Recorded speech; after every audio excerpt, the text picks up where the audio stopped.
Hello बच्चों, welcome back to my channel. कैसे हैं आप सब लोग। आप लोग की यूपीएससी असिस्टेंट अकाउंटेंट ऑडिटर की क्लास चल रही थी। इसके मेंस के फॉर्म भी आ गए हैं। आप लोग को वीडियो मैंने शेयर करी थी जिसमें कि आप लोग के फॉर्म्स आ गए हैं। अभी आपके फिल होने शुरू हो जाएंगे, तो स्टार्टिंग की डेट्स में ही फिल कर लीजिएगा। जो भी रिक्वायर्ड डॉक्यूमेंट्स हैं उनको भी रख लीजिएगा। तो आप लोग की जो क्लासेस चल रही थी, तो प्रीवियस वीडियो में हमने पढ़ा था कि इंसॉल्वेंसी अकाउंट्स क्या होते हैं, किस तरह से बनाए जाते हैं। साथ ही उसके एमसीक्यूज भी हमने सॉल्व किए थे। आज की वीडियो में उसी में आगे हम पढ़ेंगे इंश्योरेंस क्लेम्स के बारे में कि क्या होते हैं बीमा दावे, किस तरह से उसमें क्या क्या चीजें होती हैं। इसके न्यूमेरिकल क्वेश्चंस भी एग्जाम में आ सकते हैं आपके, तो कुछ न्यूमेरिकल क्वेश्चंस भी इंक्लूड किए हैं मैंने, उसको भी हम सॉल्व करेंगे। तो आइए वीडियो को शुरू करते हैं। लेकिन शुरू करने से पहले जिन बच्चों ने चैनल को सब्सक्राइब नहीं किया है, चैनल को सब्सक्राइब कर लीजिएगा। वीडियो अच्छी लगी लाइक कर दीजिएगा और फ्रेंड्स आप वीडियो को शेयर भी कर दीजिएगा। तो जब बात आती है इंश्योरेंस क्लेम की, बीमा दावे क्या होते हैं, तो इंश्योरेंस वर्ड आज के टाइम में तो बहुत पॉपुलर है, फेमस है। आप सभी लोग इसके बारे में जानते हैं। बहुत तरह से इंश्योरेंस हम करवाते हैं। लाइफ इंश्योरेंस होता है, हेल्थ का इंश्योरेंस होता है, मरीन इंश्योरेंस होता है, फायर इंश्योरेंस होता है, कई तरह का रहता है। तो अगर मेरी मेन बात करें तो हम इसको दो पार्ट में डिवाइड कर सकते हैं। एक हो जाता है आपकी जो जनरल इंश्योरेंस होगा और दूसरा हो जाता है लाइफ इंश्योरेंस। तो जनरल इंश्योरेंस में आपके सारे इंश्योरेंस आ जाएंगे, जो मरीन इंश्योरेंस होता है, फायर इंश्योरेंस होता है या व्हीकल इंश्योरेंस होता है। और जो लाइफ इंश्योरेंस है तो आपको पता ही है कि जो जीवन बीमा कराया जाता है उससे रिलेटेड होगा। तो जहाँ पर जो हम इंश्योरेंस क्लेम की बात कर रहे हैं, क्योंकि बात बिजनेस की हो रही है यहाँ पर, तो आपका एक बिजनेस में सबसे इम्पोर्टेंट एसेट्स जो होते हैं, उसके गुड्स होते हैं, उससे रिलेटेड चीजों का इंश्योरेंस जो करवाया जाता है तो उसको इंक्लूड किया जाता है। तो यहाँ पर हम फाइनेंशियल अकाउंटिंग में जब बात कर रहे होते हैं तो हम इंश्योरेंस क्लेम में फायर इंश्योरेंस को मेजरली शामिल करते हैं। तो आइए वीडियो को शुरू करते हैं, उसमें समझते हैं हम कि इंश्योरेंस क्लेम होता क्या है। तो आइए यहाँ पर हम समझते हैं कि इंश्योरेंस क्लेम बीमा दावे क्या होते हैं। Every business entity keeps sufficient stock as per the need and size of its respective business for smooth running of the business। कि कोई भी जो एक बिजनेस चला रहा है, कोई ऑर्गेनाइजेशन चला रहा है, तो वहां पर उसको एक सफिशिएंट अमाउंट रखना पड़ता है स्टॉक का अपने पास, जिससे कि आप बिजनेस को स्मूथली रन करने में इजी हो जाए। कुछ मैन्युफैक्चरिंग हो रही है तो उसका जो रॉ मटेरियल होता है या फिर जो आपके कंप्लीट गुड्स होते हैं, उसको फिनिश गुड्स का भी एक स्टॉक रखना होता है, जिससे कि स्मूथली बिजनेस चलता रहे और किसी तरह का कोई भी स्टॉक ना लगे या बंद ना होने पाए जो मैन्युफैक्चरिंग है वो, या फिर जो सप्लाई है वो। तो इसलिए एक सफिशिएंट अमाउंट में स्टॉक को अपने पास बिजनेस रखता है। but at the same time risk of loss by fire or by means is also there। तो यहाँ पर लेकिन साथ में ही क्या होता है, जोखिम लगा रहता है कि आग से, फायर से, क्योंकि किसी भी बिजनेस में अगर जो मैन्युफैक्चरिंग हो रही है तो वहाँ पर इलेक्ट्रिसिटी भी रहती है, फ्यूल भी रहता है, तो वहाँ पर बहुत चांसेस होते हैं कि आग लग सकती है। तो अगर आग लगने से किसी भी तरह के कोई नुकसान हो जाता है, क्योंकि हम वहाँ पर गुड्स जो रखे हैं वो खराब हो जा रहे हैं या पूरी तरह से नष्ट हुए जा रहे हैं, तो वहाँ पर रिस्क फैक्टर क्या होता है, रहता ही है। To safeguard the business from any unforeseen circumstantial loss, most of the business initiatives by insurance policies which covers loss of stock by fire is known as stock policy। तो वहाँ पर एक जो बिजनेस होता है वो अपने लिए इंश्योरेंस की एक पॉलिसी लेता है जो गुड्स को इंश्योर करती है, जिससे कि जो भी बिजनेस में लॉस हो उससे बचा जा सके। क्योंकि अगर फायर से गुड्स को पूरी तरह से बर्न हो जाते हैं, आग लग जाती है, नष्ट हो जाते हैं, तो वहां पर क्या होता है, लॉस हो जाता है। तो उस लॉस को कवर करने के लिए इंश्योरेंस लिया जाता है। जैसे कि आप इंश्योरेंस के बारे में जानते ही हैं कि इंश्योरेंस में क्या रहता है कि हम अपने ऊपर जो जोखिम आ रहा है, जो रिस्क आ रहा है, उसको क्या करते हैं, दूसरे व्यक्ति पर स्थानांतरित ट्रांसफर कर देते हैं। वो दूसरा व्यक्ति कौन होता है, वो इंश्योरेंस कंपनीज होती हैं जो कि इंश्योरेंस करती हैं। तो यहाँ पर आपकी समझ में आ गया होगा इंश्योरेंस क्या होता है। तो उसी इंश्योरेंस का क्लेम जब करा जाता है कि अगर आग, यहाँ पर ये समझ लीजिए कि आग लग गई है जिसकी वजह से नष्ट हो गया है हमारे जो गुड्स हैं, तो अब हम क्लेम करने जा रहे हैं, तो वहां पर हम क्लेम कैसे करेंगे। तो उसमें बहुत सी चीजें आ जाती हैं कि अगर आपका जो स्टॉक है वो उसका लॉस हुआ है या प्रॉफिट या उसमें लॉस हुआ है, किस तरह से लॉस हुआ है, कैसे हम वैल्यू निकालेंगे, जो आपका क्लोजिंग स्टॉक है या स्टॉक की कैसे वैल्यू निकालेंगे, इसमें कुछ एवरेज कॉज होता है, या फिर प्रॉफिट जो ग्रॉस प्रॉफिट है उसे हम कैसे निकालेंगे, इसमें बहुत सी चीजें आ जाती हैं। तो इसको जो हम समझेंगे, इसके एमसीक्यूज मैंने अलग अलग बनाए हैं इससे रिलेटेड, तो उनको हम उस एमसीक्यूज से सॉल्व करेंगे और समझते जाएंगे। क्योंकि कुछ चीजें थ्योरी से ज्यादा जब हम प्रैक्टिकल में समझते हैं तो हमें ज्यादा अच्छे से समझ में आ जाती हैं।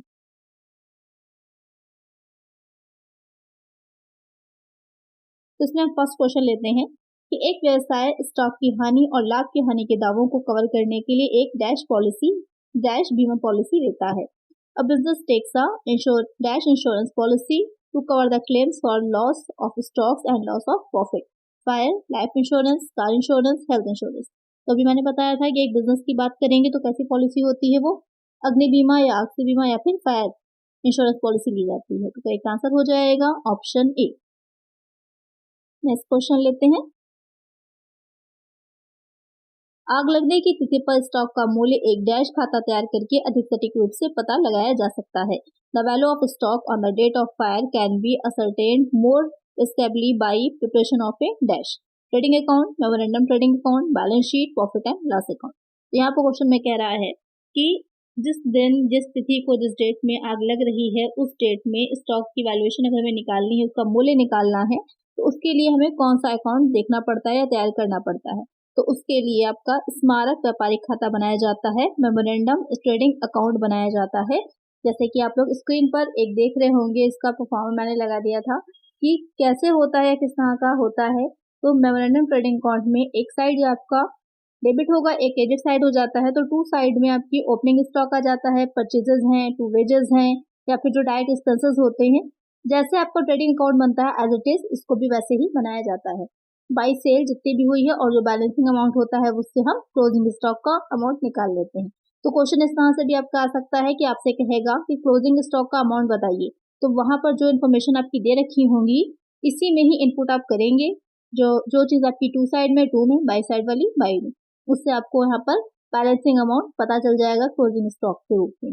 और अगर आपसे क्लोजिंग स्टॉक भी क्वेश्चन में दे रखा हो और ग्रॉस प्रॉफिट पूछे, तो वहां पर क्या करना है, आपका बैलेंस किधर आ जाएगा, बैलेंस आ जाएगा आपका डेबिट साइड में, तो वो आपका ग्रॉस प्रॉफिट हो जाएगा। तो क्वेश्चन जिस तरह से पूछे इस अकाउंट को आप लोग को ध्यान में रखना है। तो आपको समझ में आ गया होगा कि कैसे निकाला जाता है मेमोरेंडम ट्रेडिंग अकाउंट बनाकर। चलिए नेक्स्ट क्वेश्चन लेते हैं। डैश खंड बीमा के अंतर्गत होने की स्थिति में लागू होता है। Dash clause is applicable in case of under insurance, average, normal, short sales, indemnity period. अब यहाँ पर क्वेश्चन कह रहा है कि कौन सा ऐसा चीज है या कौन सा ऐसा इसको कॉज को वाक्य भी बोलते हैं। तो ऐसा वाक्य है जो बीमा, किस तरह के बीमा के अंतर्गत यूज किया जाता है। तो यहाँ पर जो औसत वाक्य होता है, एवरेज कॉज होता है, उसको यूज किया जाता है जब अंडर इंश्योरेंस होता है।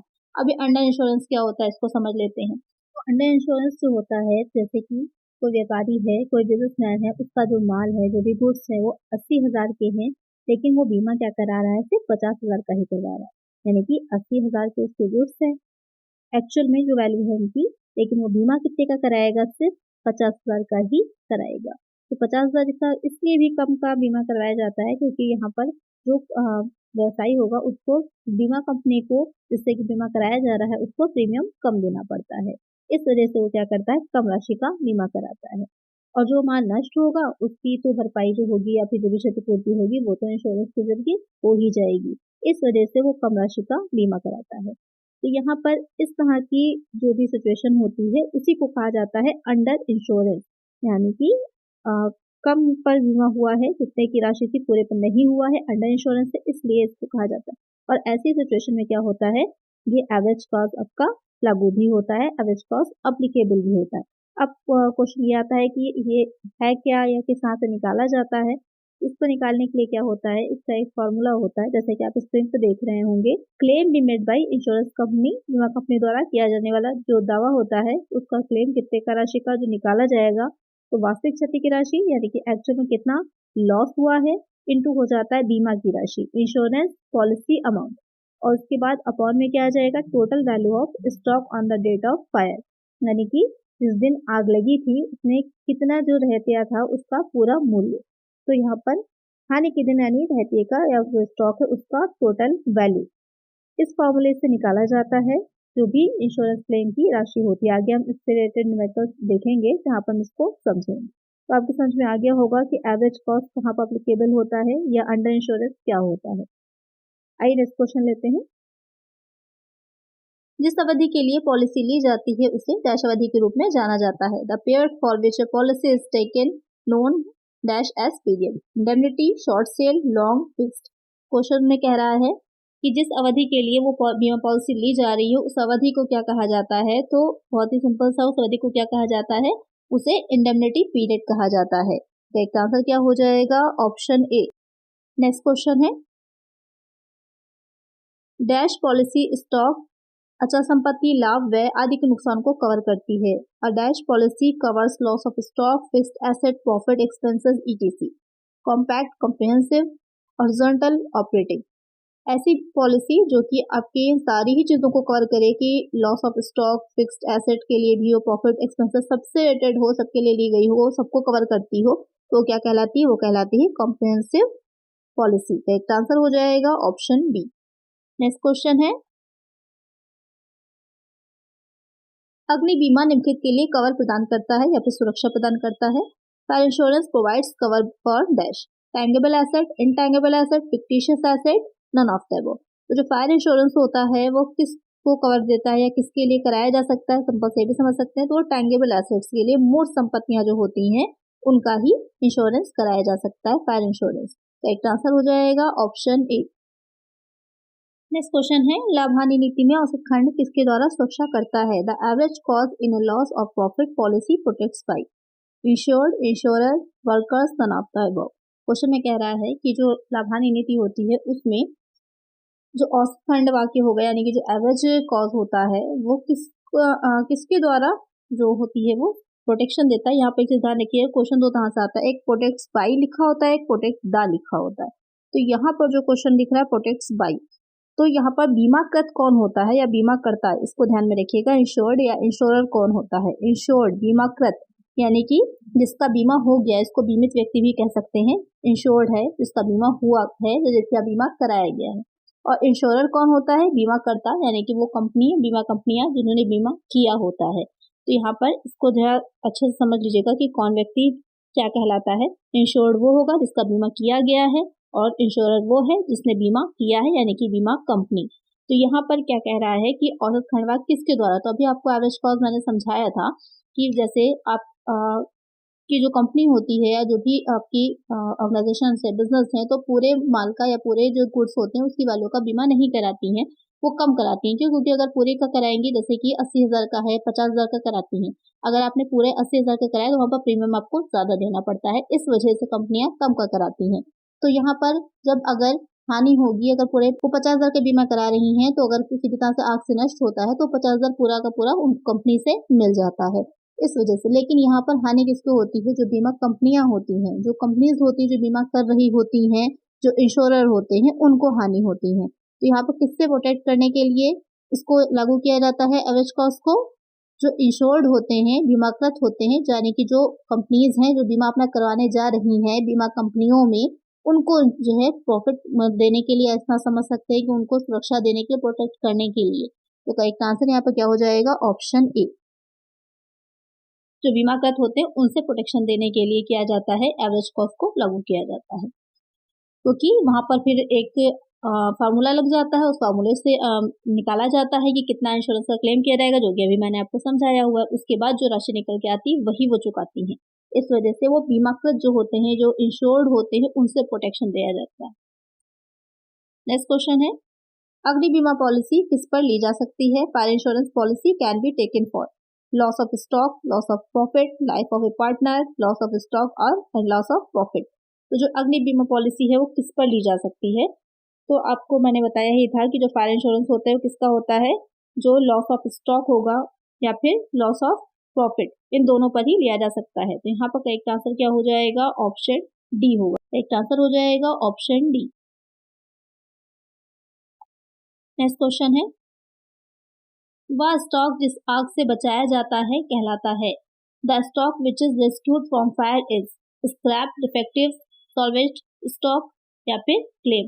तो मैंने आपको पहले ही बताया था कि जो भी आग लगती है उससे जो गुड्स होते हैं नष्ट होते हैं, तो पूरे जरूरी नहीं है कि जितने गुड्स हैं सारे ही नष्ट हो जाएंगे, सारा माल जो है अग्नि से या आग से नष्ट हो जाएगा, कुछ बच भी जाता है। तो जो माल बच जाता है उसे क्या कहा जाता है, बचाया हुआ स्टॉक या फिर सॉल्वेज्ड स्टॉक। तो करेक्ट आंसर क्या हो जाएगा, ऑप्शन सी।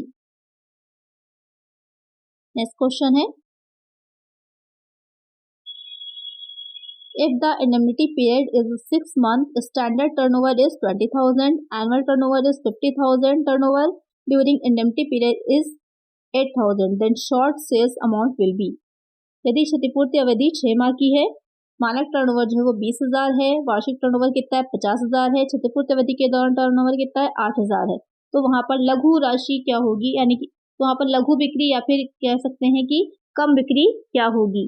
तो कम बिक्री की अगर बात की जाए, शॉर्ट सेल की बात की जाए, तो कम बिक्री वो होती है कि आपने जितना स्टैंडर्ड सोचा था कितनी टर्नओवर होगी इतनी तो आप बिक्री होगी, लेकिन एक्चुअल में जो बिक्री हुई वो सिर्फ अवधि में, उस पीरियड में वो कितनी हुई। तो अगर तुम्हारी बिक्री ज्यादा है और वो बिक्री कम है तभी हमारी शॉर्ट सेल निकल करके आती है। तो शॉर्ट सेल का जो फॉर्मूला अगर हम कहें कि क्या होता है, तो short sale is equal to क्या हो जाता है, जो हमने सोची थी माप के लगाया था कि इतनी हमारी बिक्री हो जाएगी लेकिन नहीं हुई, स्टैंडर्ड सेल में से माइनस कर दिया जाएगा जो एक्चुअल में उस टाइमिंग में हुई है, यानी कि जो इंडेमनिटी पीरियड होता है उस पीरियड में कितनी सेल हुई है, सेल इन इंडेमनिटी, ये इसका निकालने का फॉर्मूला है शॉर्ट सेल को पीरियड। अब यहाँ पर देख लीजिए कि कितनी हुई है। क्वेश्चन में अगर हम अपने देखें, स्टैंडर्ड सेल जो आपकी मानक टर्नओवर दे रखा है वो 20,000 का दे रखा है, तो यहाँ पर हमारा 20,000 आ जाएगा, माइनस अब यहाँ पर कह रहा है इंडेमनिटी पीरियड में कितनी है, तो यहाँ पर क्वेश्चन में 8,000 बताए। यहाँ पर आपको एनुअल उनकी टर्नओवर से कोई मतलब नहीं है, ना ये जो 6 मंथ दे रखे हैं इससे मतलब है। आप पूरा क्वेश्चन सॉल्व करने बैठ जाइए, इसको जो है 6 मंथ में निकालिए, कुछ नहीं करना है आपको। जो आपका टर्नओवर दे रखा है स्टैंडर्ड और जो दे रखा होगा इंडेमनिटी पीरियड, बस आपको वही दो चीजों से मतलब है, तो हम लेस कर देंगे इसमें से ये 8,000 का अमाउंट, तो कितना हमारा निकल के आ जाएगा 12,000 आ जाएगा। 12,000 क्या हो जाएगी हमारी जो इंडेमनिटी पीरियड में था कि जो कम हो रही गई है सेल जितनी हमने सोची थी, तो वो हो जाएगी हमारी शॉर्ट सेल कहलाएगी। तो एक आंसर क्या हो जाएगा यहाँ पर हमारा 12,000 12,000 का, तो एक आंसर हो जाएगा ऑप्शन बी। कभी कभी क्वेश्चन बहुत इजी होते हैं, कुछ एक्स्ट्रा एडिशनल इन्फॉर्मेशन दे देते हैं सिर्फ आपको कंफ्यूज करने के लिए, तो वहाँ पर आपको ध्यान रखना है कि आंसर आपका क्या रहना चाहिए। यहाँ पर फॉर्मूला आपको पता होगा, बहुत आसानी से आप निकाल लेंगे। चलिए नेक्स्ट करते हैं, चलिए नेक्स्ट क्वेश्चन पे चलते हैं। Goods costing ₹1 lakh were insured for ₹50,000. Out of these goods, 3/4 are destroyed by fire. The amount of claim with average cost will be। 1 lakh की कीमत वाले माल का बीमा 50,000 में किया गया था। इसमें से 3/4 जो थी माल आग से नष्ट हो जाता है, औसत दावे के साथ दावे की राशि होगी। अभी हमने आपको इसका बताया था कि फॉर्मूला क्या होता है, कैसे इंश्योरेंस क्लेम निकाला जाता है, वहां पर सॉल्व भी करके बताया था, अज्यूम कर लिया था हमने। यहाँ पर क्वेश्चन है एज इट इज, आपको उस क्वेश्चन के अकॉर्डिंग चलना है। बस यहाँ पर क्या है, आपको ये नहीं बताया गया है, जो कि फॉर्मूले में एक चीज होनी चाहिए कि कितना जो अमाउंट है, कितने अमाउंट में जो गुड्स हैं वो डिस्ट्रॉय हुए हैं, वो आपको निकालना पड़ेगा। बाकी सारी चीजें आपके क्वेश्चन में गिवन है। तो आइए इसमें निकालें कि औसत दावे के अंतर्गत जो बीमा की राशि होगी क्या होगी। तो उसको निकालने के लिए सबसे पहले हमें क्या चाहिए होता है, अगर हम फॉर्मूले की बात करें तो सबसे पहले हमें पता होना चाहिए कि रियल लॉस कितना है, रियल लॉस एक्चुअल में कितना हुआ है। तो क्वेश्चन में आपके जो कह रहा है, क्वेश्चन में जो आपकी दे रखी है टोटल जो गुड्स हैं उसकी कीमत कितनी दे रखी है, गुड्स कॉस्टिंग 1 लाख की दे रखी थी, तो 1 लाख का हम क्या निकाल लेंगे 3/4 निकाल लेंगे, तो हमको ये पता चल जाएगा कि उस दिन जो लॉस हो गया है हमारा उसकी वैल्यू क्या है। तो इसको अगर हम सॉल्व करेंगे, उसको सॉल्व करने पर यहाँ पर आपका 25,000 आ जाएगा, मल्टीप्लाई कर लीजिए 75,000 आ जाएगा। 75,000 हमें पता चल गया कि रियल लॉस हुआ है हमारा। अब हमें दूसरी चीज क्या चाहिए थी, जो हमारे क्वेश्चन में ऑलरेडी गिवन है कि इंश्योरेंस पॉलिसी अमाउंट कितना था, तो क्वेश्चन में हमें बताया हुआ है कि 50,000 का था, और साथ ही total value of stock on the date of fire कितनी थी, तो वो बता दी है हमारे क्वेश्चन में 1 लाख की है। अब बस हमें क्या करना है, फॉर्मूले में एज इट इज अपनी चीजों को इनपुट कर देना है। तो सबसे पहले क्लेम करने के लिए हमारे पास 75,000 का रियल लॉस आ गया, मल्टीप्लाई कर देंगे हम जो हमारी पॉलिसी अमाउंट है कितने का 50,000 का, अपॉन में आ जाएगा जो हमारी गुड्स की कॉस्टिंग थी कितनी 1 लाख की। अब बस इसे हमें सॉल्व कर लेना है।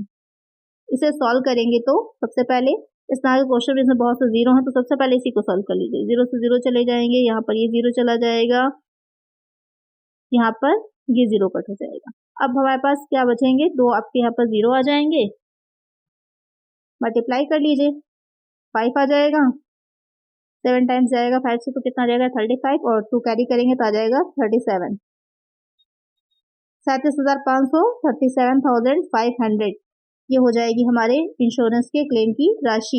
एवरेज कॉस्ट में the amount of claim with average cost will be 37,500। Correct answer हो जाएगा हमारा ऑप्शन ए। तो आपको समझ में आ गया होगा कि कैसे सॉल्व करते हैं या कैसे निकालते हैं इस तरह के क्वेश्चंस को। ये क्वेश्चन बहुत मोस्ट इंपॉर्टेंट क्वेश्चन है, ये एग्जाम में आपसे पूछा जा सकता है, तो इसे अच्छे से समझ लीजिएगा और इसको प्रिपेयर कर लीजिएगा। कोई भी राशि यहाँ पे लिखी हो सकती है, क्वेश्चन ऐसा ही होगा। रियल लॉस डायरेक्ट बता सकता है आपको, तो वहां पर आपको कुछ भी नहीं करना है, बस आपको फॉर्मूला पता होना चाहिए, आप इनपुट कर देंगे। तो यहाँ पर करेक्ट आंसर है ऑप्शन ए। आइए नेक्स्ट क्वेश्चन देखते हैं। अग्नि बीमा दावा किस मूल्य तक सीमित रहेगा? The fire insurance claim will be limited to the dash. Actual loss suffered even though the insured value of the goods may be higher, proportion of the loss as the insured value bears to the total cost, both A and B none.